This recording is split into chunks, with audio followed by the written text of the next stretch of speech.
Best Super Bowl ever yesterday? No, no, no. Why not? And I thought about that, having a long distance memory of every game.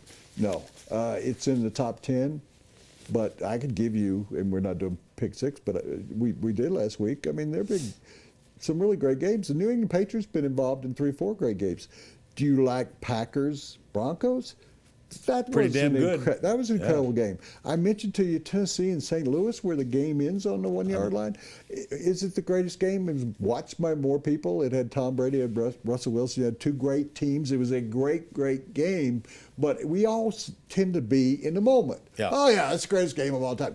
Yeah, Tom Brady's the greatest quarterback of all time. Bill Belichick's the greatest game. Do we not remember Chuck Noll? We've forgotten Terry Bradshaw, the Steelers. We've forgotten the 49ers and Joe Montana. Joe Montana's sitting there going, did I do anything? I was 4 for 4. He's 4 for 6. I hit 1,000. He's batting, what, 666 or 600?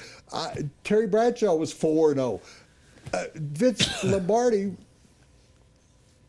was considered the greatest coach of all time. Now, Bill Belichick, who is an ass, is considered the greatest coach of all time. Well, he's been in 6. Tom Brady's been in 6. They've won 4. They could have won the other 2. Tyree, if it didn't hit off his helmet, they win number 5, and the other one was really close. But their first one, people tend to forget, I was at the first one they played in. They should have lost that game. So it goes back and forth. Greatest Super Bowl ever. Again, I could give you 10, but I would say it's probably in the top 5. But I'll tell you which one I loved. The Pittsburgh Steelers, Big Ben throwing to Santonio Holmes with the most precise pass I've ever seen.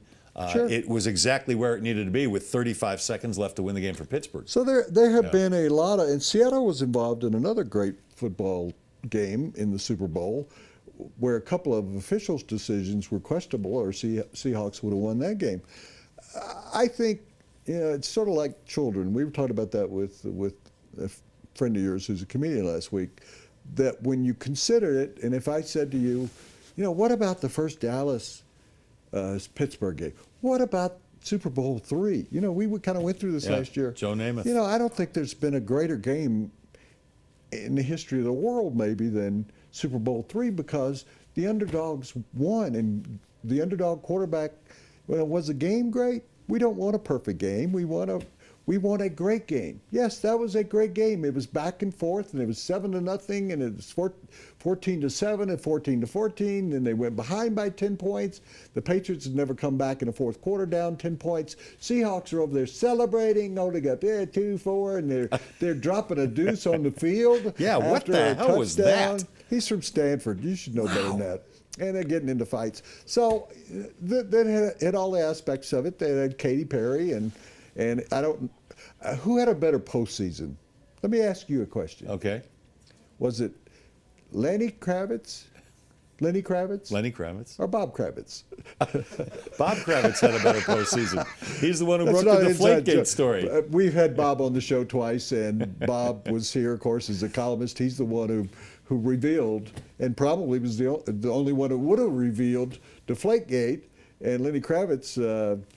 I saw Bob on Media Day. He was sitting in the stands at the U.S. Airways Arena where they held Media Day for the Patriots and the Seahawks. And I stood with him for a few minutes, and I said, so how's the mail been from New England?